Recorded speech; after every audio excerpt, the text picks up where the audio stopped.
tidak membuat namanya narsis gitu ya. Shalom Bapak Ibu, Saudara. Saya mengucapkan terima kasih kepada Pak Seno dan juga Ibu karena saya bisa diperkenalkan untuk bisa sharing pada pagi hari ini ya. Mungkin ada yang sudah tahu saya, sudah sering kesini, tapi juga ada yang belum kenal. Tapi tadi sudah diperkenalkan, cukup itu aja. Dan karena waktunya nggak panjang, sebetulnya kalau cerita itu bisa bersambung gitu ya. Dan saya senang sekali dengan topik bulan ini karena memang itu adalah soul saya atau jiwa saya dari awal. Saya mungkin Tuhan ciptakan saya harus membuat impact terhadap di mana saya berada. Jadi kayaknya mendapat satu tugas yang seperti ini udah bukan sesuatu yang sulit, tapi saya lebih bisa mengalir karena memang itu adalah purpose daripada kehidupan saya dan bisnis saya. Ya, dan mungkin kalau nanti saudara melihat di tayangan saya itu ada logo John Robert Power, sebetulnya saya tidak ingin promosi, Tuhan tahu, tapi saya mau saudara tahu bahwa JRP adalah bagian daripada sebuah perusahaan yang punya jiwa pelayanan ya. Jadi di sini kita juga melakukan ministry tapi di marketplace. Cuman mungkin tidak sama dengan yang saudara sudah lakukan, yaitu dengan satu naungan gereja. Kalau di gereja kan sudah cukup banyak dan kami ingin memulainya dengan perusahaan yang di mana tempat kami bekerja, kami mau menunjukkan bahwa di sini sebetulnya ada Tuhan. Ya, jadi tidak ada unsur promosi dan saya tidak ingin mengganti template karena dimanapun mungkin saya diundang, saya akan membawa ini. Jadi seringkali orang mengundang saya mau dilepas gitu John Robert Powers-nya. Katanya nggak usah bawa John Robert Powers gitu ya, mungkin macam-macam, mungkin dipikirnya nanti pakai biaya gitu ya, mau gratisan gitu ya, Ustadz aja pakai fee. Ya kan, saya bilang nothing free in the world, karena untuk mendapatkan sesuatu itu perlu sacrificing gitu ya. Jadi apapun yang diajarkan saya untuk dipisahkan, saya nggak mau, karena memang saya mau membawa itu untuk seterusnya orang tahu di JRP itu sebetulnya milik Tuhan Yesus. Itu yang selalu saya lakukan ya. Dan mungkin mari kita mau membaca terlebih dahulu ayat-ayat ini supaya saudara tahu kenapa kita mesti membaca ayat ini ya. Kalau kita mau berdampak kepada sekitaran kita, kita harus tahu kuncinya itu seperti apa. Kalau tidak tahu, maka semua yang kita lakukan tidak akan berdampak. Kita mau membaca Kejadian 20 ayat 1 sampai 3. Mungkin jarang orang membaca ini dihubungkan dengan hal-hal yang berdampak ya, tapi saya tertarik gitu kan untuk mengenalkan ayat ini gitu ya, supaya kita tahu gitu bagaimana itu bisa membuat dampak ya. Keluaran 20 ayat 1 sampai 3 kita mau membaca, saya bacakan di sini. Lalu Allah mengucapkan segala firman ini, Akulah Tuhan Allahmu yang membawa engkau keluar dari tanah Mesir, dari tempat perbudakan. Kalau yang di highlight itu saya ingin saudara perhatikan bahwa ada hal tertentu yang saya maksud ya. Jadi di sini yang ketiga, jangan ada padamu Allah lain di hadapanku. Mungkin sampai di sini dulu. Saya mau kasih tahu kalau Anda ingin berdampak di dalam kehidupan sehari-hari Anda, dimanapun Anda berada, Anda harus menjadi pribadi yang extraordinary. Itu poin. Kalau nggak jadi extraordinary, yang biasa-biasa, orang nggak lihat dan tidak menoleh. Saya melihat gereja ini extraordinary karena tidak terus hanya melayani ke dalam, tapi dia mulai memikirkan untuk orang luar tanpa harus peduli dia harus ke gereja ini atau enggak. Nah itu salah satu kelebihan. Sedangkan yang lain mungkin lebih mau mementingkan supaya masuk di dalam komunitas dia juga. Ya, jadi di sini ini extraordinary, beda, tampil beda. Itu. Dan saya melihat ketika saya ingin menjadi representatif daripada Tuhan Yesus, saya melihat karakter Allah. Ternyata Allah kita ini Allah yang gak suka loh aku disama-samain. Ini adalah kelebihan ayat ini. Ya, jadi jangan ada padamu Allah lain di hadapanku. Nah, kalau saudara mau berdampak, harus mewakili pribadi yang ingin Anda wartakan. Ya, kita mau melihat lagi, itu kan Allah. Misalnya saya bilang itu kan Allah, tapi Tuhan Yesus sendiri seperti apa? Kita teruskan di Matius 6. Nanti setelah ini kita akan bahas satu persatu ya. Ayat 4 terlebih dahulu. Hal memberi sedekah. Tuhan Yesus mengatakan, hendaklah sedekahmu itu diberikan dengan tersembunyi. Maka Bapamu yang melihat yang tersembunyi akan membalasnya kepadamu. Bedain dengan orang-orang sekitaran kita. Kalau memberi sedekah, itu announcement-nya mungkin satu koran. Tapi Tuhan Yesus ajarkan, ketika kita memberi sedekah, nggak perlu ada yang tahu. Bahkan ayat seterusnya itu, kalau perlu tangan kanan memberi, tangan kiri nggak perlu tahu.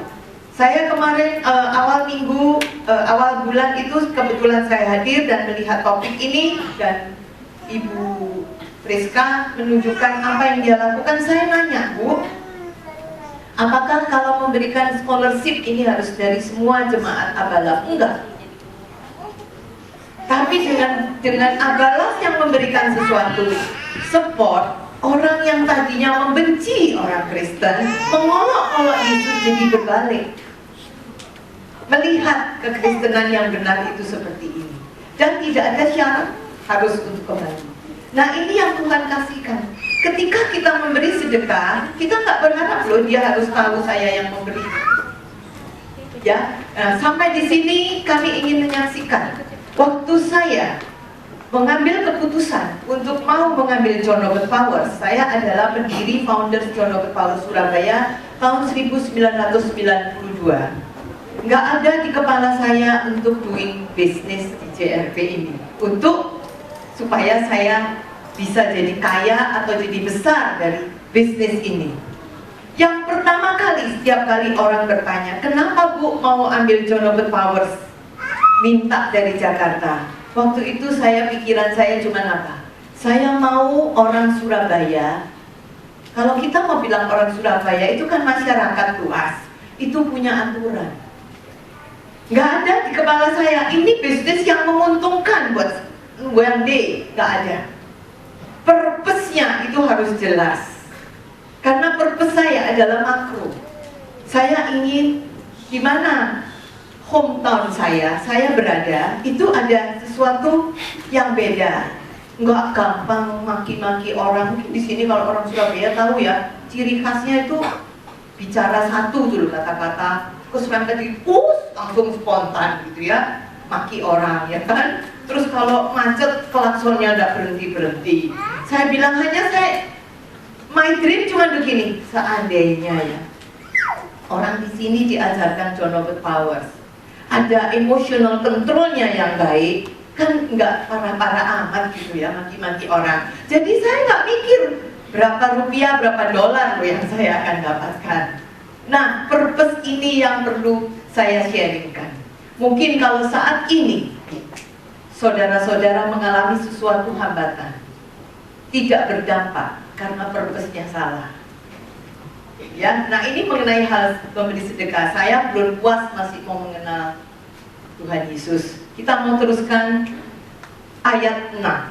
Hal berdoa. Tetapi jika engkau berdoa, masuklah ke dalam kamarmu, tutuplah pintu dan berdoalah kepada Bapamu yang ada di tempat tersembunyi, maka Bapamu yang melihat yang tersembunyi akan membalasnya kepadamu. Beda nggak sama mereka yang teriak-teriak kalau doa? Ya kan? Nah di sini ini Tuhan ajarkan, kamu harus to be different, gitu kan? Nggak sama. Jadi kalau berdoa ya nggak ada kok orang tahu kita berdoa, dan kita nggak perlu teriak-teriak. Itu yang membedakan. Kalau semua orang Kristen punya seperti ini pasti berdampak. Ya, dan ayat 16, hal berpuasa. Dan apabila kamu berpuasa, janganlah muram mukamu seperti orang munafik. Mereka mengubah air mukanya supaya orang melihat bahwa mereka sedang berpuasa. Aku berkata kepadamu, sesungguhnya mereka sudah dapat upahnya. Jadi saya melihat memang Allah kita adalah Allah yang extraordinary. Kenapa Yesus bisa menyelamatkan banyak orang? Karena dia extraordinary people. Ya, dia adalah orang yang beda. Nah, ini yang harus kita ikuti. Kalau kita mau berdampak, kita harus beda. Itu kunci. Ya, gimana bedanya? Ya, kembali lagi kerendahan hati kita. Itu tadi lagunya sudah dikatakan. Yang di depan kita adalah cross, bukan kita. Jangan dibalik crossnya di belakang. Ya, kalau kita mau cross itu di depan, yang pasti Tuhan yang dipermuliakan. Itu yang seringkali saya katakan di dalam komunitas perusahaan di John Robert Powers. Saya bilang, ini semua berhasil bukan karena kamu. Dan Tuhan sudah didik saya, ajarkan saya 21 tahun untuk tidak depend on somebody. Tuhan sudah tunjukkan segala cara. Tidak pernah kalau saya harus mengutamakan dia hebat salesnya, besok pagi bisa hancur. Di situ Tuhan mau tunjukkan, ini adalah karyaku, bukan karya mereka. Tapi saya mau, Tuhan mau dia ada di tengah-tengah komunitas itu. Dan saudara-saudara sudah diajarkan. Saudara-saudara adalah leader-leader yang sudah dibentuk dalam satu komunitas yang selalu dicas. Nah, baterai yang kuat ini harusnya Anda salurkan di tempat Anda bekerja.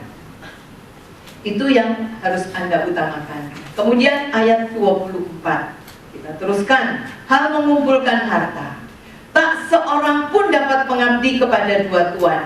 Karena jika demikian ia akan membenci yang seorang dan mengasihi yang lain, atau ia akan setia kepada yang seorang dan tidak mengindahkan yang lain. Kamu tidak dapat mengabdi kepada Allah dan kepada Mammon. Ini bicara tentang purpose. Ketika kita bekerja, nomor satu yang kita lihat, apa yang kita bisa lakukan untuk memuliakan Tuhan di tempat ini. Bukan how much salary yang saya bisa dapat. Artinya bukan rendah-rendah amat gitu, nggak apa-apa Bu, digaji 1 juta, yang penting saya bisa ministry, saya suffer nggak apa-apa. Belum tentu, bukan itu. Maksudnya kita tetap pada posisi yang memang pantas, tapi kita melihat ini peluang. Peluang aku untuk memuliakan Tuhan di sini. Kalau Anda memulainya dengan itu, Tuhan akan tambah-tambahkan. Itu yang utama. Misalnya sekarang, kalau kita penjabat sebagai akuntan, saya di perusahaan ini, bidang keuangan, yang kalau kita mau memuliakan Tuhan adalah begini, bagaimana saya bisa menyelamatkan perusahaan ini, bagaimana saya bisa menolong perusahaan ini, sehingga ketika kita membuat hitung-hitungan, kita serius untuk memperhatikan, kayaknya ini yang harus ditekan, ini yang harus ini, dan kita berani menolong, menyampaikan itu kepada pemiliknya, sehingga perusahaan ini akan lebih membesar. Ketika membesar, mau nggak mau kita juga ikut besar. Inilah yang harus diubah. Mindset yang memulai dari saya dapat berapa, jabatan saya apa, ubah. Tapi apa yang saya bisa muliakan melalui ini? Kalau saya sebagai misalnya software daripada perusahaan ini, kita juga mulai berpikir, gimana ya menata manajemen di perusahaan ini supaya perusahaan ini lebih besar, dan ketika perusahaan ini besar akan bertanya siapa-siapa yang ada di situ, dan saya punya kesempatan untuk masuk lebih dalam. Ya, dan kalau yang lain-lain itu Tuhan yang urus. Jadi kalau kita mengutamakan berapa gaji yang saya dapat, berapa keuntungan yang bisa saya dapatkan melalui pekerjaan ini, kita sama dengan meremehkan Tuhan dan kita menyembah Mammon. Padahal di sini hal mengumpulkan harta, kamu tidak akan bisa mengabdi dengan dua tuan. Jangan buat uang itu menghamba kita. Kita jadi hamba uang, tapi uang yang menjadi hamba kita, uang yang mengejar kita. Purpose-nya harus benar, tujuannya harus benar, maka uang akan mengejar kita. Ya, dan saya selalu menekankan doa. Bagaimana kita bisa menjadi representatif daripada Tuhan? Karena kalau kita mau menyelamatkan bangsa ini, maka kita harus menjadi representatif dari Tuhan. Kalau orang mau jadi representatif, itu harus mengenal personalitinya secara dekat, intimate, harus kenal. Ya, siapa yang bilang Tuhan Yesus itu lemah lembut? Dia lembut hati, tapi bukan kelemar-kelemar. Beda loh. Dia lembut hati. Orang yang lembut hati itu adalah orang yang peka. Kalau saya mempelajari semakin dalam karakter Tuhan Yesus, Tuhan Yesus itu sanguin juga. Koleris loh, paksa, bangun, berdiri, koleris itu. Ya kan? Ya, flegmatis, melankolis, karena memang dia punya kelembutan hati. Dia peka.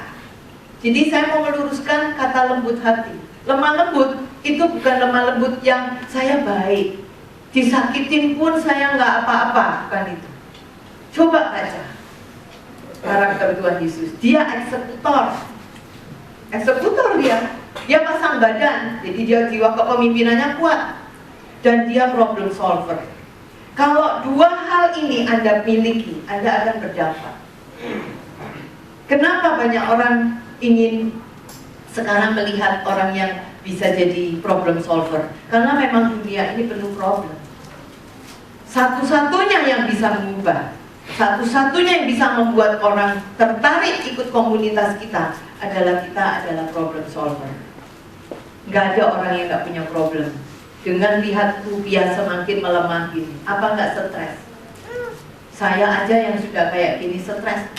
Berapa saya nanti CRP bayar sewa gedung ya? Bayangkan yang waktu 9.500 aja sudah ngap-ngap. Kalau 12.000 itu berarti naik 30%. Apa nggak tambah teriak-teriak gitu ya? Dan orang bilang 2013 ini angka 13 angka sial. Buat saya angka luar biasa. Ya, nggak ada angka sial. 2013 ini adalah tahun harvestnya John Robert Power. Saya sharing ke Pak Seno semua. Saya belum pernah 21 tahun memimpin John Robert Power. Belum pernah di bulan puasa saya nggak nombok.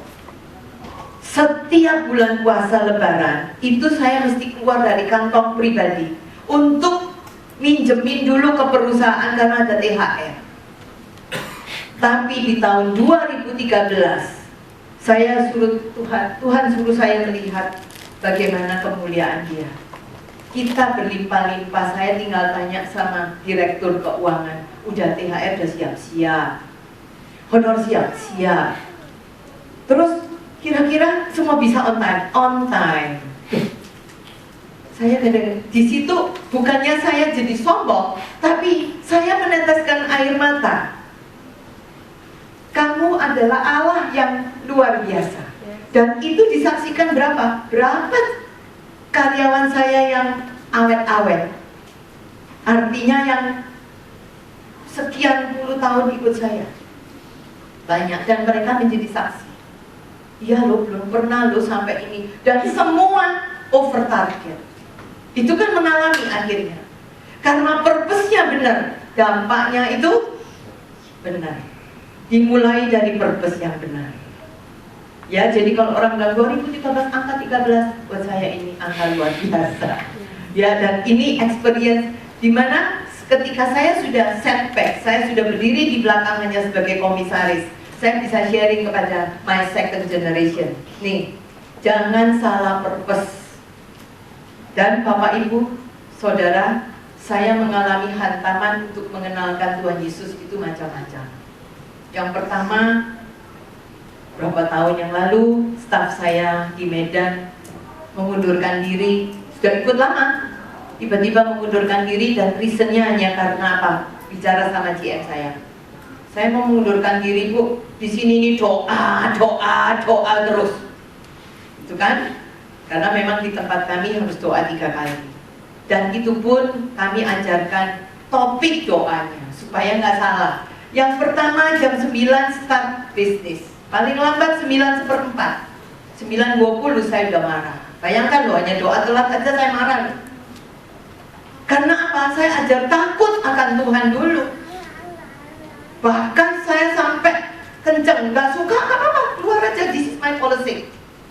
9:15, siapapun yang datang, yang terlambat biarin tinggal, nggak usah tunggu orang. Maksud saya, kenapa? Karena yang terlambat nanti Tuhan hajar sendiri. Ya kan, kalau nggak dapat target atau apa, dia kan introspeksi. Itu bukan urusan saya gitu untuk mengajar. Bukan saya yang harus remind, tapi my owner itu yang harus remind dia sendiri, mengingatkan dia. Akhirnya 9.15 harus doa, 9.20 saya telepon sudah doa. Ini topiknya apa? Pertama adalah mengundang Tuhan untuk terlibat, topiknya mensyukuri karena kemarin bisa selesai dan hari ini bisa hadir, jadi mengundang Tuhan. Jam 3 doanya apa? Report to your boss. Doa, Tuhan hari ini Caroline, Andrew, si A, si B itu dia sebut. Siapa yang tugas doanya? Janji mau daftar, tapi belum datang. Mungkin Tuhan gerakkan, kan report. Jam 3, topik doa report. Nggak minta report. Jam 5:30 mau pulang, tutup kantor, serahkan kepada Tuhan. Itu kan sama dengan kita buka kunci. Kerja selesai, Bu, ini kuncinya. Cuman itu aja, 3 itu aja mereka ngomel, keluar. Saya nggak mau hambat. Cukup lama sih, staf lama. Saya bilang nggak apa-apa, that's your choice. 3 bulan kelepar kerja sana buntu, kerja sini buntu. Tapi dia dalam 3 bulan keep in touch sama saya, Bu, apa kabar? Baik-baik gitu ya. Oh baik, kamu gimana? Gitu kan. 3 bulan dia bilang, Bu, aku balik ke JRP. Dia agama seberang ya. Saya bilang gini, loh, kamu sudah sadar persyaratannya cuma itu loh. Enggak apa-apa, Bu, saya balik, saya mau ikut. Itu satu ya. Yang terakhir barusan saya ditelepon oleh oleh salah satu direktur program kita. Dia bilang, ini ada laporan dari wartawan. Katanya anak-anak CRP ini beberapa yang keluar sekarang ini karena dipaksa untuk jadi Kristen. Itu bayangin kayak setengah listrik loh saya. Ini rasis kan, saya takut juga kan. Kenapa ya bisa sampai ke wartawan omongan seperti ini? Saya bilang, terus kamu jawab apa? Dia itu juga mu'alaf gitu ya, asalnya dia Katolik, yang dia sangat taat Katoliknya, bahkan mengikuti pastor itu jadi misdinar. Tapi karena falling in love with someone, terus dia jadi berubah ya, jadi dia ganti jubah. Terus saya bilang, tuh kamu kan tahu sendiri aku nggak pernah mengkristenkan orang. Doa pun saya terserah mau pakai doa, asal jamnya doa itu seperti itu, dan dia boleh doa dengan cara dia. Tapi yang pasti saya kan punya Tuhan sendiri. Terus dia bilang, iya sih, aku udah sharing bahwa di situ juga ada buka puasa bersama, kita ini sama. Mereka yang nggak suka, katanya di situ tuh ada ritual khusus yang itu kalau di agama kita disebut bakya. Waduh, saya langsung deg ya. Oke, saya sharing sama BOD, terus saya bilang sama dia, oke, nanti saya selesaikan. Saya sudah tahu anaknya ini keluar, gitu ya, anaknya ini keluar dan mulutnya ngoceh segala macam. Masih baru, masih kerja 4 bulan, tapi dia udah ngoceh macam-macam.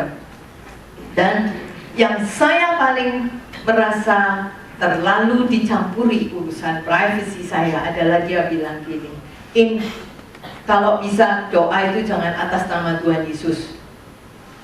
Karena Tuhan, kamu boleh doa, anak-anak boleh doa, tapi kalau yang Kristen itu tolong dong, jangan sebut atas nama Tuhan Yesus. Tuhan Yesus itu menurut kita bukan Tuhan, dia Nabi. Wow, coba kalau saudara begitu belum tentu loh. Kalau mikir, wah nanti saya jadi ini, terus mungkin ini saya langsung ingat firman Tuhan. Di saat zaman akhir, engkau akan ditentang untuk tidak boleh mengakui Yesus sebagai Tuhan. Di mana posisi kita? Saya cuma bilang gini, tolong ya, saya sebut namanya A. Semua yang kamu inginkan, aku bisa ikuti. Gak baca renungan pun gak apa-apa. Tapi satu, kamu jangan larang kita untuk atas nama Tuhan Yesus. Saya juga gak larang kok. Mereka mau sebut apa aja namanya, tapi saya gak bisa. Yang Kristen gak bisa. Tetap itu menjadi Tuhan kami. Di situ terus saya happy, satisfied. Saya bijak aja menjawabnya. Saya nggak arguing. Saya cuma bilang, aku nggak larang kok. Saya nggak pernah melarang kok. Mau sebut apa, mau Al-Fatihah, mau apa, saya nggak apa-apa. Tapi ya, please dong, take and give, jangan larang saya dong mau sebut apa aja. Dia kebetulan memang educated. Oh iya, oke. Saya sharing sama partner saya, sama BOD, saya bilang gini, aduh, saya nggak kebayang ya, apa nanti yang Tuhan lakukan sama dia. Sudah meninggalkan Tuhannya, ganti agama, masih lagi sebut seperti itu. Padahal dia sejak lahir loh, sejak lahir sampai remaja putra, sekarang dia umurnya udah 58 tahun, itu dibentuk dengan ibunya itu sangat ketat dengan gereja ya. Jadi disitulah ini tentangan, tapi the show must go on. Dan Tuhan bukakan semuanya. Tuhan, saya bilang ini, Tuhan, this is the time, kamu buang deh. Pokoknya Tuhan tahu hati mereka yang sudah tidak sehati, buang. Meski kalaupun mereka harus buang, termasuk kalau Kristennya tidak benar ya buang. Dan saya lebih strong melakukan semuanya. Itulah yang menyebabkan 2013 luar biasa. Saya nggak mau bicara di jalan-jalan cerita tentang ini loh Tuhan Yesus, enggak. Tapi at the right time, ketika mereka ada sesuatu, saya bisa masuk seret gitu kan. Jadi saya nggak sebut Alkitab, nggak sebut apa, nggak ada di dalam kehidupan seharian kita. Ini mau ngomong firman Tuhan itu kan bagiannya pendeta, tapi di dalam kelakuan kita utamakan Tuhan. Itu yang harus kita lakukan. Saya mau sharing, ada satu cerita seorang ibu punya anak yang tidak bisa diatur. Ya, anak ini hura-hura hidupnya. Pada suatu saat dia pamit sama ibunya, "Ma, aku mau pergi sama teman-temannya." Dijemput oleh teman-temannya dengan mobil. Mamanya bilang gini, "Nah, nanti doa ya supaya Tuhan bisa menyertai kamu." Anak ini jawab apa? "Nggak cukup, Ma, mobil udah penuh. Kalaupun Tuhan Yesus mau diajak, duduknya di bagasi, Ma." Coba ya, anak ini bicara seperti itu. Tahu nggak Bapak Ibu Saudara, ketika ini anak semua teman-temannya ini ugal-ugalan, tabrakan kenceng sampai ringsek. Dan yang luar biasa yang itu sang ibu itu bisa melihat, disaksikan oleh polisi, bagasinya utuh. Telur yang mereka bawa, sebetulnya mau piknik itu, telur aja satu pun nggak ada yang pecah. Kenapa? Karena benar-benar Tuhan Yesus ada di bagasi. Jadi letakkan Tuhan Yesus pada posisi yang sebenarnya. Kalau Anda meletakkan dia di bagasi, yang selamat bagasi Anda, mobil Anda hancur. Kalau Anda tempatkan Tuhan Yesus nanti di gudang setelah kita selesai, dia akan menyelamatkan gudang Anda, pabrik Anda hancur. Tapi ketika Tuhan Yesus ditempatkan di gedung, di pabrik Anda seluruhnya, dia akan menyelamatkan semuanya. Jadi tempatkan Yesus pada tempat yang sebenarnya. Ya, ini kesaksian membuat saya nggak bisa main-main loh. Ya kan? Nah, ini. Nah, ayat 32 dan 33 kita membaca, "The key of success. Semua itu dicari bangsa-bangsa yang tidak mengenal Allah. Akan tetapi Bapamu yang di surga tahu bahwa kamu memerlukan semua itu. Tapi carilah dahulu kerajaan Allah dan kebenarannya, maka semuanya akan ditambahkan kepadamu." Artinya di sini bukan kita harus hidupnya hanya untuk di dalam hal-hal kerohanian, tapi dimanapun kita berada, carilah dahulu kerajaan Allah. Purpose itu tadi yang harus dipegang. Saya mau ke sini, saya mau masuk di komunitas ini, saya mau memuliakan nama Tuhan. Ya, saya bulan lalu dipanggil sebuah perusahaan properti besar karena mereka mau pesen frontliner cukup banyak, karena ini office yang elit dan kelas atas dan mau opening. Saya masuk ke kantornya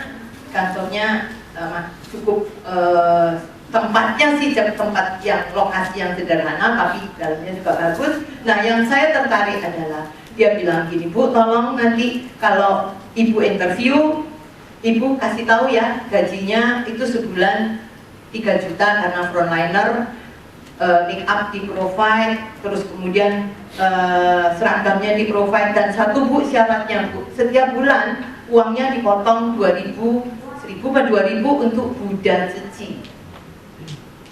Ya, saya itu kayak diingatkan Tuhan. Tahu nggak Indayati? Mereka aja mengucapkan itu untuk sebuah persyaratan. Kamu sudah benar ketika kamu rekrut staf ya. Nah, di sini saya mau menunjukkan apa aja yang harus kita penuhi kalau kita mau berdampak. Ini ada beberapa poin yang kita harus tahu kalau kita mau membawa dampak kepada bangsa ini. Yang pertama, pribadi kita memiliki keunikan yang tidak dimiliki oleh lingkungan. Tolong slide. Jadi kenapa? Karena Allah kita adalah Allah yang extraordinary. Itu kita harus memiliki juga. Yang kedua, mengapa kita bekerja dan membangun komunitas di dunia kerja? Itu pertanyaan yang harus kita jawab. Kalau kita bilang, saya mau bekerja dan membangun komunitas karena saya mau butuh uang, saya mau hidup untuk biaya hidup saya, untuk karir saya, Anda sudah membuat keputusan yang salah. Tapi jawabannya harus di sini, karena kita ingin memperkenalkan pribadi Allah kita yang terwakili dari pribadi kita. Dan percayalah, uang akan menghamba kepada kita dan bukan sebaliknya. Ya, kenapa saya bisa katakan ini? Itu jawabannya ada di poin ketiga. Setelah kita memiliki purpose yang benar dalam bekerja, Dia, Allah kita akan menancapkan keberadaan kita di dalam komunitas itu melalui berkat-berkatnya yang Dia percayakan kepada kita. Ya, nah ini yang perlu. Jadi di sini ketika kita sudah memutuskan, saya mau bisa memperkenalkan nama Tuhan, saya mau memuliakan nama Tuhan di mana saya berada.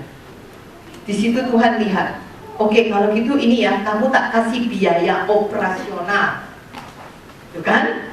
Sebetulnya berkat yang kita terima itu adalah biaya operasional kita untuk bisa memasyurkan namanya. Jadi kita harus kelola dengan baik berkat-berkat itu. Semakin kita membuka market yang lebih besar, semakin kita spread our area, Dia akan menambahkan berkatnya. Ini kunci.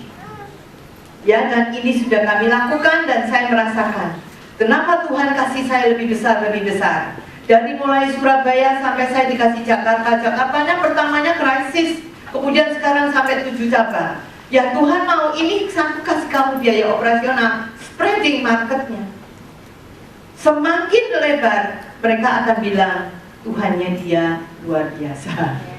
Ya, nah inilah yang supaya mungkin bagi saudara-saudara yang sudah salah hari ini mungkin harus mengambil sikap yang benar, ya. Dan perbedaan ini yang terakhir, gimana kita bisa melakukan itu semua itu melalui attitude kita.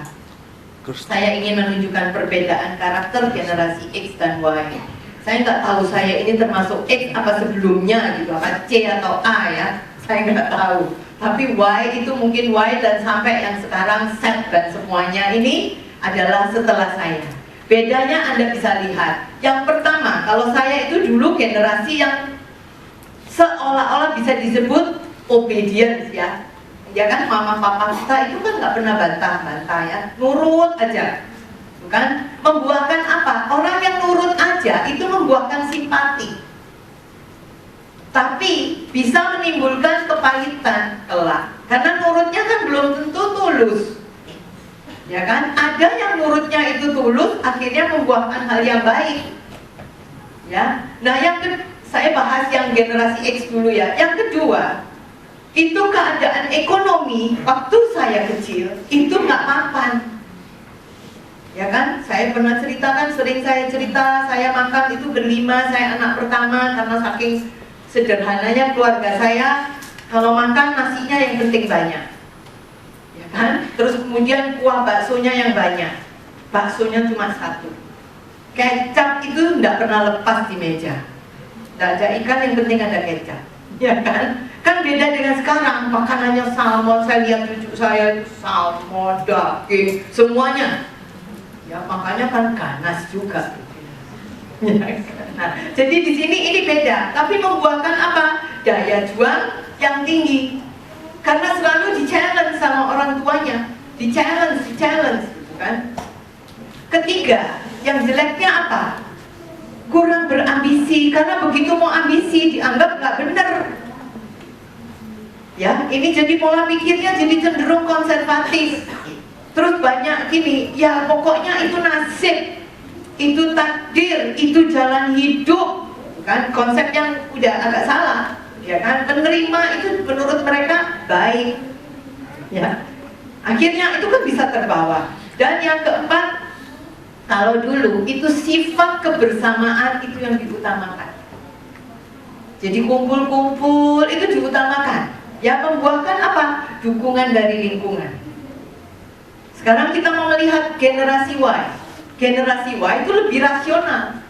Kalau dia dilarang, kalau dia dilakukan sesuatu harus perlu reason. Why? Karena ini, gitu kan? Akhirnya apa? Kadang-kadang kalau terlalu banyak ngeyel, kan saya rasional, tidak the right time, tidak pas sikonnya itu bisa cenderung agresif. Ya. Terus kemudian yang kedua, tumbuh dalam situasi mapan, jadi kurang daya juang. Semuanya itu instan. Dan memang ini kalau kita bilang ini adalah berkat untuk generasi Y. Ya, dan punya keinginan yang kemauannya banyak. Jadi terkadang kalau tidak direm, ambisius. Ya, dan yang terakhir itu lebih individual. Gimana caranya Anda bisa berdampak? Jangan pernah membuang generasi yang lama, senior. Pak Seno juga sudah tekankan. Tuhan Yesus datang ke dunia ini yang meratakan jalannya Yohanes Pembaptis. Baca di Alkitab ya, dia yang meratakan jalannya, dia yang sebagai ajudannya yang datang dulu, membereskan semuanya, dan Tuhan Yesus dipersilahkan untuk berjalan. Kalau Anda sekarang bisa memegang posisi-posisi seperti ini, yang pasti sudah ada yang bisa meratakan jalan Anda. Jangan dibongkar pasang, jangan jadi generasi yang bereksperimen tanpa berpikir.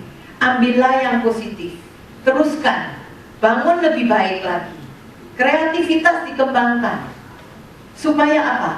Anda akan berdampak, terutama berdampak kepada pegawai-pegawai yang sudah lama, sehingga tidak melihat sesuatu radikalisme, tapi ada dampak. Dia memang buah yang jatuh tidak jauh dari pohonnya. Baik, hormati semua senior-senior ayah ibu Anda. Mungkin ada orang-orang lama yang ini, hormati, belajarlah dari mereka. Nggak ada kok yang salah, dan Anda akan berdampak. Jangan menunjukkan saya mau menata, selalu blame, ini kurang baik, ini kuno, ini gayanya kurang bagus. Ingatlah bahwa tidak ada yang terlalu bagus. Yang bagus kalau Anda mengundang Tuhan Yesus di situ, maka Anda menata semuanya dengan hikmat.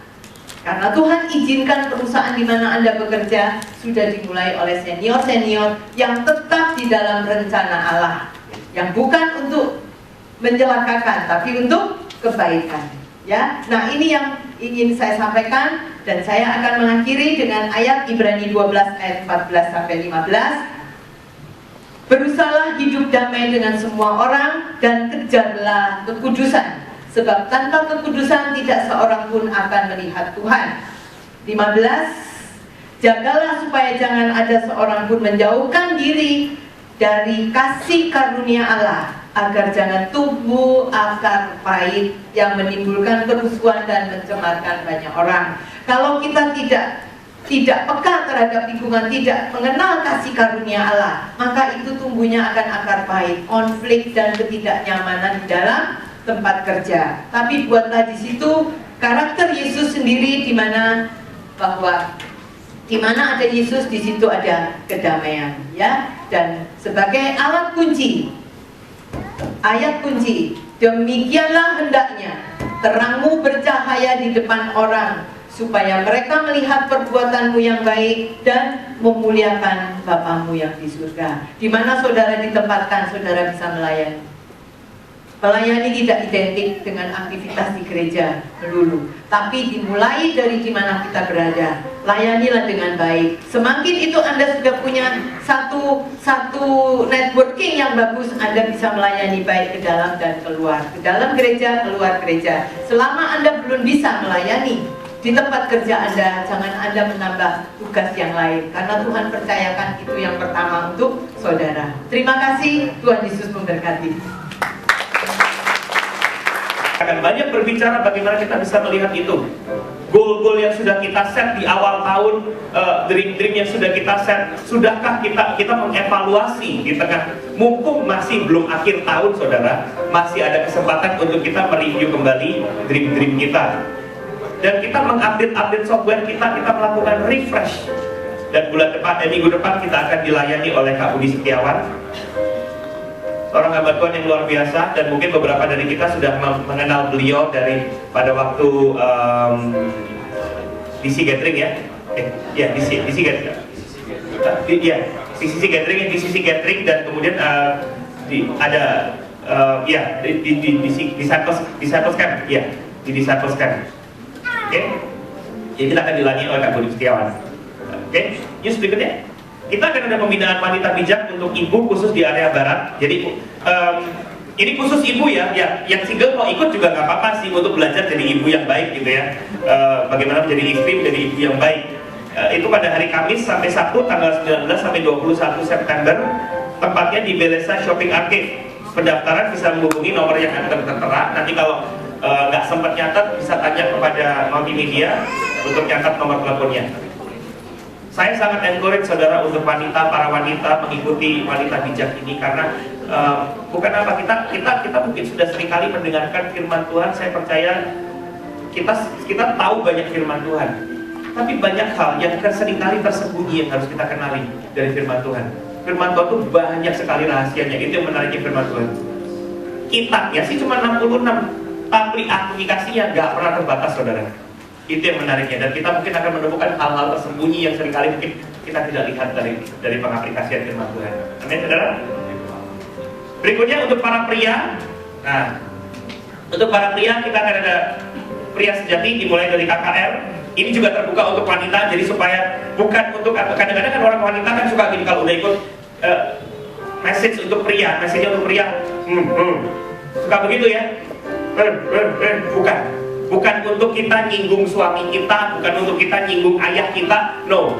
Tapi untuk kita, para wanita adalah menjadi pendoa supaya suami kita mengenal Kristus semakin dalam. Amin saudara. Oke, jadi diadakan tanggal 27 Agustus di gedung Maisonet, di Greenville Maisonet, lantai 4. Oke.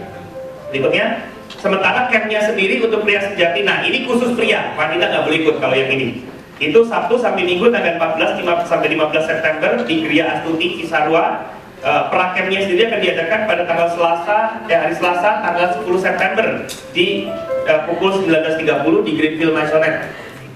Saya mengencourage para pria untuk ayo ikut. Ini satu pesan yang saya pernah terima dari salah seorang sahabat saya. Dia mengatakan di pertama kalinya dia ikut pria sejati saudara. Dia adalah seorang leader sebelumnya. Dia seorang leader, dan dia leader yang sangat berintegritas tinggi. Tapi pada waktu dia ikut pria sejati, dia datang begini, Tuhan, aku datang bukan sebagai seorang pemimpin gereja. Aku datang bukan sebagai seorang pemimpin komunitas. Tapi aku datang sebagai aku sendiri, sebagai diriku sendiri. Dan believe me saudara, dia levelnya udah leader saudara. Bukan leader main-main, sudah menggembalakan area. Tapi perubahannya 2 kali dari biasanya. So makanya ayo para pria yang belum pernah ikut pria sejati, ayo kita ikut. Oke? Kelas pembinaannya sendiri akan diadakan pada Selasa 17 dan 24 September di gedung Maisonet. Wisuda akan dilakukan pada tanggal 28 September. Untuk informasi lebih lanjut, kita ada perwakilannya di sini. David, boleh berdiri sebentar? Oke, berikan tepuk tangan buat perwakilan gereja. Oke, dan ada Wilson juga, Wilson kan? Oh, Wilsonnya, oke. Samuel, boleh berdiri. Nah ini, jadi bisa menghubungi David dan menghubungi Wilson. Oke? Ya. Oke, sekian. Boleh tahu siapa